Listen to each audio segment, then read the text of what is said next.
नमस्कार छोट्या बालमित्रांनो, तुमचं वाचनकट्ट्यावर स्वागत आहे. आज आपण एक भयकथा ऐकणार आहोत आणि ह्या गोष्टीचं नाव आहे भूलभुलैया. त्या पारशी लेनमध्ये सगळी पांढऱ्या रंगाची घरे आणि काही 2-3 इमारती दुमजली होत्या आणि त्या सगळ्या शहरात गजबजाट आणि धावपळ असायचं. पण त्या पारशी लेनमध्ये मात्र कमालीची शांतता होती. हे पारशी लोक गुडघ्यापर्यंत पांढरे कोट, डोक्याला लांबट चौकोनी टोपी घालत असत. कुणी चंदन विके, कुणी सुवासिक उदबत्त्या, मेणबत्त्या, तर काहीजण खिळे, हातोडे, बिजागऱ्या विकत असत. काहीजण आपल्या समाजातील लोकांसाठी तयार नक्षीदार कपडे शिवत. त्या गल्लीत दुकाने होती, पण सगळी घरगुती स्वरूपाची. एकाही घरावर विशेष फलक नव्हता हे विशेष. पण एका घरावर मात्र फलक होता, प्रोफेसर फकीर जादूगार. प्रोफेसर फकीर यांचे दुमजली घर गल्लीच्या एका टोकाला होते. फकीर स्वभावाने चमत्कारिक होता. बरीच वर्ष तो भारताबाहेर होता. दक्षिण आफ्रिकेतल्या टुंबाटा या प्रांतात तो जादू शिकायला राहिला होता. त्याच्या विचित्र आणि फटकळ स्वभावामुळे कोणीच त्याच्याशी नीट बोलत नसत. गेल्या 3 वर्षात त्याला कोणी पाहिलं देखील नव्हतं. तो काय उद्योग करतो हेही कोणी पाहत नसे. त्या फारशी लेनमधून जात असताना राजू पारकर या 20 वर्षाच्या तरुणाची त्या फलकाकडे नजर गेली. त्याला जादूविषयी फार आकर्षण होते. आपणही जादूगार व्हावे असे त्याला वाटे. प्रोफेसर फकीर आपल्याला जादू शिकवतील का असा विचार त्याच्या मनात आला आणि झटकन तो जिना चढून वरच्या मजल्यावर आला. बंद दरवाजावर हातात पत्र्याची 3 पाने धरलेला आणि काळा कोट व उंच हॅट घातलेल्या जादूगाराचे हसरे चित्र होते. राजू पारकरने दरवाजावर टक केले. त्याचबरोबर दरवाजा आपोआप उघडला गेला. आतले वातावरण गूढ होते, धुसर होते. त्या घरात लाल दिवा तसे सर्वत्र लाल प्रकाश पडला होता. भिंतीवरच्या घड्याळात 10 वाजले होते. एका दांडीवर जिवंत घुबड बसले होते. वेगवेगळी पिसं, पक्ष्यांची मुंडकी तिथं होती. टेबलावर मानवी कवटी होती. तिच्या तोंडात जळकते सिगरेट होते. ती धूर सोडत होती आणि दात वाजवत होती. एक मोठा अजगर खोलीत सुस्त पडला होता. राजूने हाक मारली, प्रोफेसर. आतल्या खोलीतील घंटा वाजल्याचा किणकिणता आवाज आला. त्याचबरोबर टेबलाजवळची रिकामी खुर्ची खर्र खर्र आवाज कर आपोआप सरकली आणि घोगरा आवाज आला, ये राजू, तुझं स्वागत आहे माझ्या जादूनगरीत. तुम्हाला माझं नाव कसं माहीत? अरे, जादूगार आहे मी. तू का आला आहेस हे मला माहीत आहे. पण तुम्ही तर मला दिसत नाहीत. अरे, मी खुर्चीवर आहे. असं म्हणताच जादूगार फकीर खुर्चीत प्रगट झाले आणि ते हसत होते. मी आता प्रयोगशाळेत होतो. तिथे एक कस्टमर आहे. गेली 3 वर्ष ते संमोहित अवस्थेतच आहेत. माझं काय चुकलं हेच कळत नाही. तू संमोहन जाणतोस? अजिबात नाही. मला शिकायचे आहे. चांगले संमोहन आल्याशिवाय जादूगार होताच येत नाही, असं म्हणत राजू म्हणाला, चल, तुला माझा कस्टमर दाखवतो. तो संमोहन शिकत आहे. त्याचं काय आहे, स्वयंसंमोहन जमू लागलं की आपल्याला आपल्या शरीरातून बाहेर पडता येतं आणि पण काही क्षणापुरतेच. उशीर झाला आणि शरीर इकडं आणि जीव तिकडं असं होऊन जातं. फार संयमाने हा प्रयोग करावा लागतो. प्रोफेसर फकीर कपाळावर आठ्या पाडत म्हणाले, हे प्रयोग सावधपणेच करावे लागतात, नाहीतर फसवतात. पण प्रोफेसर, गेल्या 3 वर्षात तुमचे कुठेच जादूचे प्रयोग झाले नाहीत. पेपरात जाहिरात दिसली नाही. कुठे बाहेर देशात गेला होतात की काय? राजूने विचारले. नाही, इथंच होतो. काही प्रयोग करत होतो. माझ्या लहानपणी मी तुमच्या जादूचे प्रयोग पाहिले होते. तुम्ही डोळे बंद करून रस्त्यावरून भरधाव मोटरसायकल चालवली होती. अरे, ते तर अगदी प्राथमिक प्रयोग आहे. नंतर मी दक्षिण आफ्रिकेत टुंबाटा या प्रांतात जाऊन राहिलो व एक भूलभुलैया शिकून आलो. भूलभुलैया? हो, तुला पाहावाच लागेल. जर त्या भूलभुलैयातून तू सुखरूप परतलास तर एक निष्णात जादूगार होशील. परीक्षाच आहे असं समज. ठीक आहे, मी तयार आहे मग. चल, मी तुला ते 3 वर्ष संमोहित असलेल्या कस्टमर दाखवतो. ये माझ्या मागं. असे म्हणत प्रोफेसर फकीर पुढं झाले. राजू त्यांच्या मागोमाग एका आतल्या दालनात आला. तिथे निळसर प्रकाश होता. प्रोफेसर म्हणाले, राजू, तुझ्यासमोर तो काळा पडदा आहे, तो सरकव, म्हणत प्रोफेसर बाजूला झाले. राजू पुढं गेला. त्याने झटक्यात तो काळा पडदा सरकवला आणि घाबरून गेला.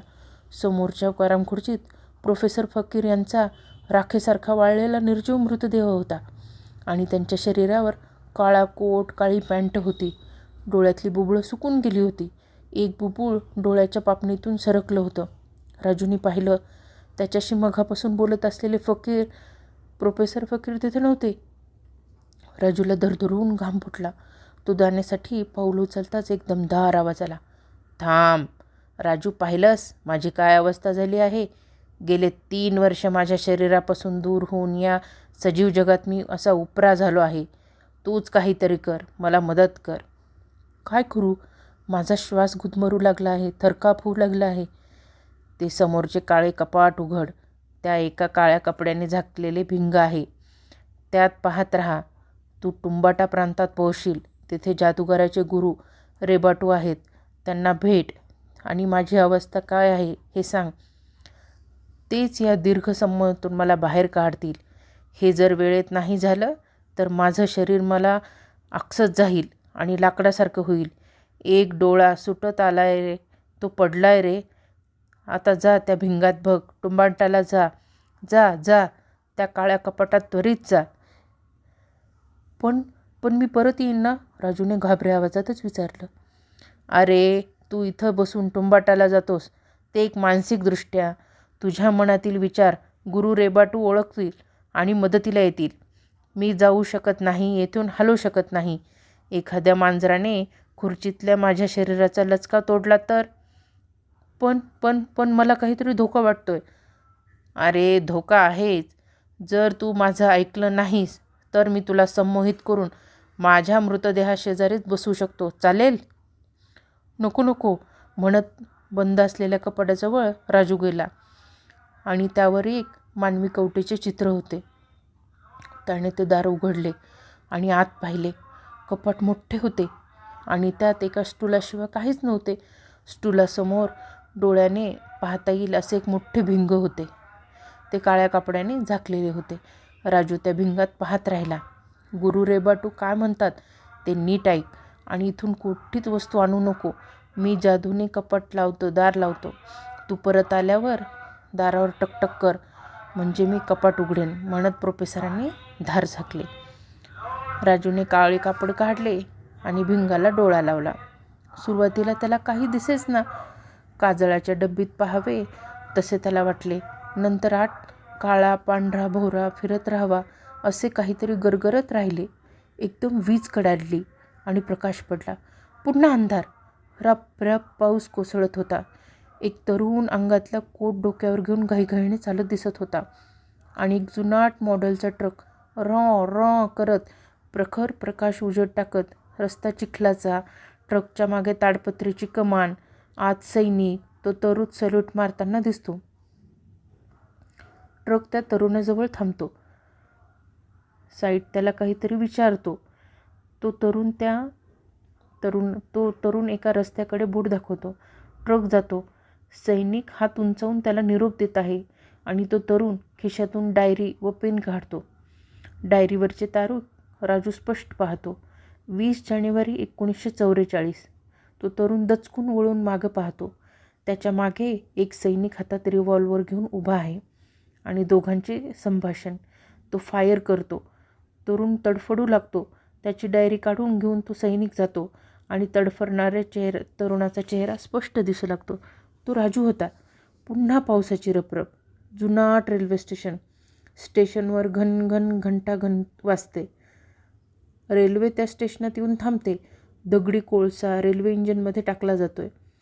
तरुण रेल्वेतून उतरतो. इकडे तिकडे पाहतो. कोटातून तिकीट बाहेर काढतो. टुंबाटा या अक्षरावर नजर जाता त्याची नजर स्थिरावते. स्टेशन मास्तर त्या तरुणाकडे निरखून पाहतो. तो स्टेशन मास्तरकडे जाऊन काहीतरी विचारतो आणि रेल्वे स्टेशनच्या बाहेर येतो.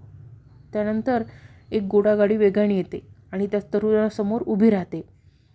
त्यानंतर त्याचं दार उघडलं जातं. आत ये. दरडावणीचा आवाज. तो तरुण भ्यालेला. तो घोडागाडीत चढतो. आत कोणीच नाही हे पाहून तो तरुण खाली उतरून पाहत असतानाच घोडागाडी प्रचंड हेलकावे खात त्या ओबडधोबड रस्त्याने धावू लागते. घोडागाडीचा पाठलाग काही घोडेस्वार करत आहेत. ओरडत आहोत, धरा त्याला, तो परत आलाय, धरा त्याला, तो परत आलाय. आणि त्या हिंदकळणाऱ्या घोडेगाडीने एक वळण घेतलं होतं. तो तरुण सीटवरून धाडकन पडला. रात्रीची वेळ. एका जुनाट लाकडी पुलावरून घोडागाडी धावत असावी. त्याचा खाड खाड आवाज. तेवढ्यात घोडागाडी धावत पुढं जात असतानाच तो लाकडी पूल कोसळतो. पाठलाग करणारे 5 घोडेस्वार तेथेच थांबतात आणि घोडागाडी एका प्रचंड दगडी महालापुढे येऊन थांबली. त्या महालावर एक चंद्रबिंब स्पष्ट दिसत आहे आणि तो हे सर्व घोडागाडीच्या खिडकीतून पाहत असतानाच एक आवाज घुमला, उत्तर आणि त्या वाड्यात जा. पुन्हा कशाला आलास इथं? भिंगातून पाहताना राजू ही सर्व चित्रपटासारखे दृश्य पाहत असतानाच त्याला दिसते की मी तो तरुण मीच आहे. आणि कुठल्या काळात गेलो होतो आपण? तो विचार करत असताना पुढील प्रसंग पाहत असताना प्रोफेसर फकीर यांचे कपाट उघडले तर कपाट रिकामे पाहून ते आनंदाने हसत म्हणाले, गेला त्या भयंकर भूतकाळात. भूतकाळात गाडली गेलेली ती भूतं आणि तो भूलभुलैया. हा हा हा हा हा. त्यांनी कपाटाचे दार बंद केले आणि टेबलाजवळच्या खुर्चीत बसले आणि अदृश्य झाले. आता राजू त्या दगडी वाड्यापुढे उभा राहिला. रात्रीची वेळ. वाड्याभोवती गर्द झाडी. रातकिड्यांचा किरकिर आवाज. काळ्या गुलामांना अंधारातून बाहेर आणलं जातं. त्यांच्या हातापायात बेड्या. गोरे लोक चाबकाचे फटके मारत आहेत. हे सगळं काही बलदंड निग्रो आहेत. राजू त्या 20-25 जणांना पाहत असताना एका निग्रोचे त्यांच्याकडे लक्ष जाते. तो थुंकतो आणि म्हणतो, तू पळून गेला होतास ना, मग कशाला आलास? मर आता. राजूला काहीच कळालं नाही. एक प्रचंड तोफ चिखलात रुतून बसली आहे. ती बाहेर काढण्यासाठी या निग्रोंना आणलं गेलंय. त्यांच्या पाठीवर चाबकाचे फटके पडत आहे, पण साखळदंडामुळे त्यांना वेगानं चालणं जमत नाही. राजू वर पाहतो. इमारतीवर ब्रिटिशांचा राष्ट्रध्वज, युनियन जॅक फडकत आहे. चिखलात रुतलेली ही अवजड तोफ ते निग्रो खेचून बाहेर काढत आहेत. तोफ वर निघाली. याच दरम्यान त्या तोफेचे तोंड त्या दगडी वाड्याच्या दुसऱ्या मजल्याकडे होत असतानाच निग्रो आफ्रिकन त्या चाबूक मारणाऱ्याच्या साखळदंडाचे तडाखे लावत चाबूक हिसकावून घेतात. कोणीतरी तोफेला बत्ती देतो. मोठा दणका उडतो. तोफ गोळे युनियन जॅकच्या दिशेने झेपावतात. दुसऱ्या मजल्याला भगदाड पडते. वरून काही गोरे लोक आणि सैनिक कोसळतात. सर्वत्र दंगा उसळतो. ते राजू पाहत असतो. त्याच्या भोवती हे सर्व घडत असताना एक निग्रो त्याला धडकतो आणि आरपार जात म्हणतो, चल इथून लवकर पळ, फुकट मरशील. त्यांनी तुला अजून कैद केलं नाही. हा भूतकाळाचा भूलभुलैया होता. राजू पळत असताना हातातल्या घड्याळाला पाहतो. घड्याळातले काटे वेगाने आणि घर घर घर उलटी फिरत आहेत असे त्याला दिसते. तो भूतकाळात खोल खोल रुतत चालला होता. तो आता एका जंगलात शिरला आणि थांबला. तेव्हा त्याला धाप लागली होती. तो धापावून खोकू लागला. तेवढ्यात एका हत्तीचा चित्कार त्याच्या कानावर पडला. त्याने घाबरून मागे पाहिले. 5-6 जंगली हत्ती सोंड आपटतच चाल करण्याच्या तयारीत पुढे येत होते. राजू मागे मागे सरकत उलटा चालला होता. एक हत्ती मान हलवत पुढे येत होता. तो मोठा हत्ती होता. त्याची उलट पावले चालत असताना राजू धाडकन एका 20 फूट खोल खड्ड्यात पडला. तो मोठा चौकोनी खड्डा बांबूच्या काठ्या पाल्यापाचोळ्यांनी झाकून हत्तींना पकडण्यासाठी खणला होता. हत्ती राहिले बाजूलाच, पण राजू त्यात कोसळला. राजू मग मोठमोठ्याने ओरडू लागला. अगदी जीवाच्या आकंताने तो ओरडू लागला. त्याचा आवाज कपाटात येत होता आणि खुर्चीत बसलेले परंतु अदृश्य असलेले जादूगार फकीर मोठमोठ्याने हसत म्हणाला, काय मस्तपणे गेम रंगात आलाय. खड्ड्यात पडला वाटतं आता. राजू कुणी आहे का, कुणी आहे का, बचाव बचाव म्हणत ओरडत होता. कुणीच आले नव्हते. तो शरीराचे मटकुळे करून खड्ड्यातच मग झोपून राहिला. त्याला जाग आली तेव्हा सूर्याची किरणं खड्ड्यात उतरली होती. कसला तरी गलका दुरून येत होता. कोणीतरी धावत येत आहे. त्यांच्या पावलांचा धपाधप आवाज येत होता. राजू उठून बसला व वर पाहू लागला. सूर्यकिरणांनी त्याचे डोळे दिपत होते. लंगोटी लावलेले सगळे जंगली आफ्रिकन निग्रो भाले नाचवतच राजूला पाहत होते. ते 40-50 जण होते. काही लहान मुलंही शिकार मिळाल्याच्या आशेने आली होती, पण राजूला खड्ड्यात पाहून त्यांनी गोंधळ सुरू केला. त्यांच्यापैकी दोघांनी वेलांनी बनलेला दोर खड्ड्यात सोडला. राजूने दोर पकडला तेव्हा त्या काळ्या आफ्रिकन लोकांनी त्याला खेचून वर घेतला. मग त्याचे हात बांधून भाले नाचवत आणखीन खोल जंगलात ते त्याला नेऊ लागले. लहान मुलं त्याच्या अंगाला बोट लावून चाटून बघू लागली आणि राजूच्या डोळ्यापुढे आता आपलं मरण दिसू लागलं होतं. रात्री त्या आफ्रिकांच्या वस्तीत नुसता गोंधळ चालू होता.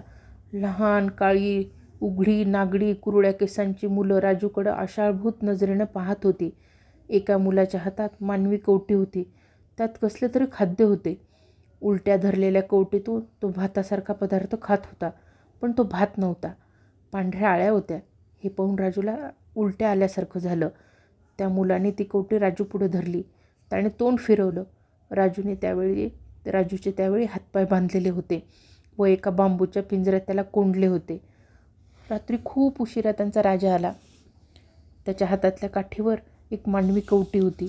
सगळी वस्ती मशाली आणि शेकोटीनं उजळली होती. दोघे आफ्रिकन त्याच्याजवळ आले. त्यांनी राजूचे पाय सोडले आणि ओढत नेऊन राजापुढे उभं केले. ढोल वाजू लागले.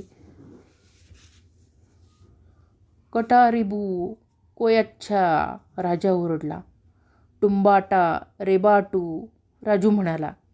रेबाटू म्हणत त्या राजाने दूर बोट दाखवले. त्याचबरोबर सगळेजण नाचू लागले. एकाने राजूला कसले तरी कडवट पाणी नारळाच्या करवंटीतून पाजले. दुसऱ्याने लाल रंगाचा चिखल त्याच्या डोक्यावर थापला, तर आणखीन एकाने त्याच्या चेहऱ्यावर काळ्या काजळाच्या रेघोट्या ओढल्या. मग ते दोघे आफ्रिकन त्याला घेऊन निघाले. एका उंच टेकडावर त्याला आणण्यात आले आणि त्याचे पाय बांधू लागले. खाली सर्व काट्या कुट्या होत्या. त्यात काही पक्ष्यांची पिसं होती. राजूला तसेच टाकून ते आफ्रिकन निघून गेले. त्याला तिथं आणून टाकलं होतं ते एका मोठ्या पक्ष्याचं घरटं होतं. फार उंच अशा टेकडीवरती होतं. रात्र वाढत होती. निरनिराळ्या हिंस्र श्वापदांचे आवाज उठत होते. तो उंच टेकडीवरून खाली पाहत होता. त्या जंगलात खूप वस्त्या असाव्यात. तिथं मशालीचा उजेड दिसत होता. राजू आता एकटा होता. तो हात पाय बांधलेल्या अवस्थेत होता. त्याने दाताने हाताची दोरी कुरतडायला सुरुवात केली. बऱ्याच प्रयत्नांनी त्याला यश आले. मग त्याने पाय सोडले.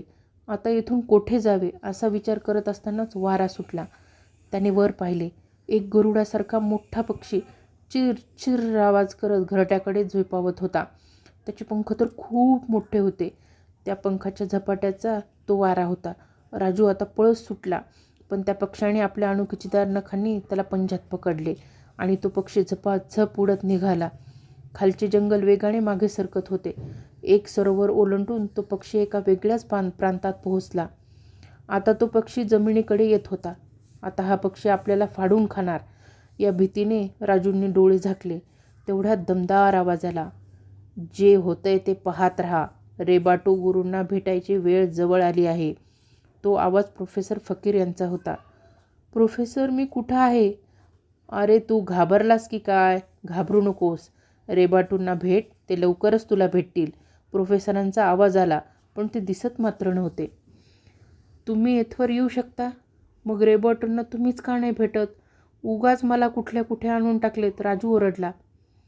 आधी 50 वर्ष मागे, मग 100 वर्ष मागे. आता फारच वेग आला आहे. तू हजारो वर्ष मागे चालला आहेस. Good bye. इथपर्यंत मी येऊ शकत नव्हतो. प्रोफेसर खूप छद्मीपणाने हसले.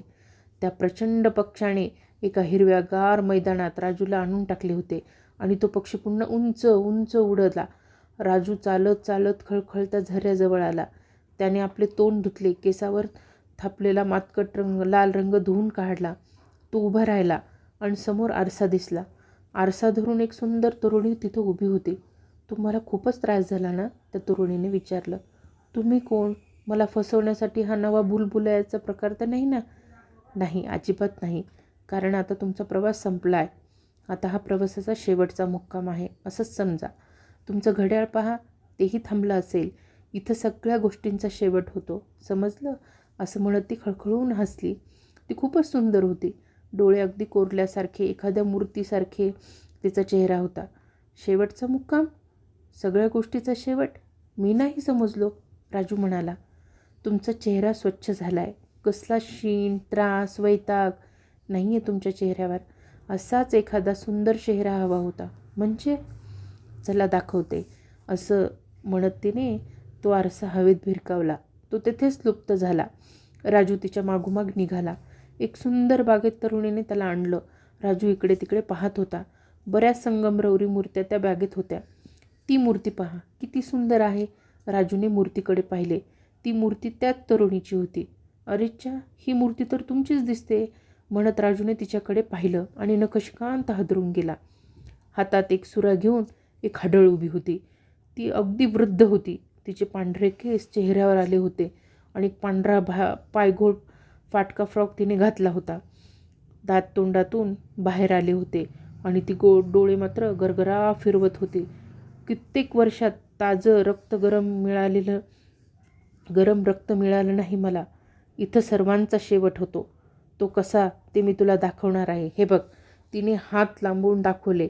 सगळ्या मूर्त्या तोंड फिरून त्याच्याकडं पाहत असताना प्रत्येक मूर्तीतून एक एक पिशाच्च बाहेर येऊ लागलं. राजू मागे मागे सरकत असतानाच आकाशातून वेगाने एक माणूस खाली आला. त्याने राजूचा हात धरून वेगाने उड्डाण केलं. तो आफ्रिकन होता. त्याने अंगभर काळी कफनी घातलेली होती. राजू त्याच्या हाताला धरून लोंबकाळत होता. मी जादूगारांचा राजा रेबाटू, तो राजूला म्हणाला. मी तुम्हालाच भेटायला आलो होतो, राजू ओरडून म्हणाला. कशाला? मला प्रोफेसर फकीर यांनी पाठवलं आहे. ते खूप अडचणीत आहे. त्यांना तुमची मदत हवी आहे. ते संमोहनावस्थेत गेले आहेत आणि तेथेच अडकले आहे. हां, असं होऊ शकेल का कधी? मी स्वतः पाहून आलोय, राजू म्हणाला. इतक्यात दोघं एका दगडी इमारतीपुढे उतरले. वाड्यावर फलक होता, मॅजिक स्कूल. राजू ती इमारत न्याहाळत रेबाटूच्या मागं चालला होता. जादू शिकणारे काही विद्यार्थी तेथे आले व आदराने झुकून त्यांनी हवेत हात फिरून आपापल्या वह्या काढल्या. रेबाटूंनी त्या वह्या पाहिल्या. दोघांना एक्सलंट म्हणाले आणि एका विद्यार्थ्याचे वहीचे त्यांनी पान ठरकन फाडले आणि हवेत फेकले. त्यांचे वटवाघूळ झाले. ते फडफड करत निघून गेले. तुझे प्रकरण चुकले आहे, नीट लिही, ते म्हणाले आणि चालू लागले. राजू आश्चर्याने पाहत पुन्हा त्यांच्या मागून चालत राहिला. एका बंद दाराशी त्यांनी एक दोरी ओढली. दार उघडले गेले. राजूने आत पाहिले. 2 व्यक्ती बुद्धिबळ खेळत होत्या. त्यातील आफ्रिकन व्यक्तीने वर न पाहताच वेलकम म्हणले. राजू आत आला. बरोबरचे गुरु रेबाटू आत आलेच नाहीत. समोरच्या आफ्रिकन व्यक्तीने त्यांच्याकडे हसून पाहिले. तेच रेबाटू होते. बरोबरची व्यक्ती तीच आणि समोरची व्यक्ती तीच. तुम्ही आपल्याबरोबर माझ्याबरोबर होतात ना? अरे, मला काही फरक पडत नाही, कुठेही असलो तरी. हा सगळाच भूलभुलाया आहे. का मिस्टर प्रोफेसर फकीर? बुद्धिबळ खेळणारी दुसरी व्यक्ती खुद्द प्रोफेसर फकीर होती. राजूला मात्र खूप आश्चर्य वाटले. प्रोफेसर, तुम्ही आणि इथं? अरे, या मॅजिक स्कूलचा मी प्रोफेसर आहे. तुला जादू शिकायची होती ना? हो हो, पण अरे, त्यासाठीच मी तुझी एवढी परीक्षा घेतली आहे. उद्यापासून वेळेवर ये हां, तुझं ॲडमिशन झालं आहे. पण पण कुठे येऊ? या इथं. ते कसं? अरे, कपाटातून. तू भिंगाला डोळा लावलास की इथे पोहोचतोस. मार्ग तुला ठाऊक झाला आहे. पण ते सर्व खूपच भयंकर आणि भीतीदायक आहे. तुला संरक्षणाचा मंत्र मी देईन. जा, तू ते कपाट वाजव, म्हणत प्रोफेसर फकीर बुद्धिबळ खेळण्यात दंग झाले. राजू मात्र तिथंच घुटमळत राहिला. त्याला काहीच कळेना. अरे, त्याला जाऊ दे ना, रेबाटू म्हणाले. हो, विसरलोच, म्हणत प्रोफेसरांनी बसल्या जागेवरूनच हाताचा पंजा राजूला दाखवला. एक वादळ उठल्यासारखं झालं आणि वहीवरचं चित्र खोडरबराने खोडावं तसं होऊन कपाटात आल्यासारखं राजूला वाटलं. त्यानं त्या भिंगेपासून चेहरा बाजूला केला आणि कपाटावर टक टक आवाज केला. आलास का? बाहेरून आवाज आला. हो, दार उघडा, राजू म्हणाला आणि खुद्द प्रोफेसर फकीरांनी दरवाजा उघडला. खोलीतील लाल उजेड नजरेत आला. ते म्हणाले, अगदी वेळेवर आलास बघ. चल, आता तुला गंमत दाखवतो. ते हात धरून राजूला त्या निळसर उजेडाच्या खोलीत घेऊन आले. तो समोरच्या खुर्चीतील वाळलेला मृतदेह माझा नाही बरं का, तो एका माझ्यासारखा दिसणारा रबरी बाहुली आहे. हुबेहूब माझ्यासारखी, पण जादूगार व्हायला लायक ठरलास. अजिबात भ्याला नाहीस त्या प्रवासात. पण मी कुठे होतो? अरे ह्या कपाटातच. अरे मी निष्णात जादूगार आहे. माझा भूलभुलैया कसा वाटला? एकदम छान, राजू हसत आणि तेवढंच घाबरलेल्या स्थितीत म्हणाला. आता उद्यापासून जादूच्या शाळेला हजर राहायचं हां. हो म्हणत राजू पारकर त्या पांढऱ्या इमारतीचा जिना उतरून खाली आला आणि त्यांनी घड्याळात पाहिले तर दुपारचे 4 वाजत होते. जवळजवळ 6 तास तो त्या कपाटात बंद होता.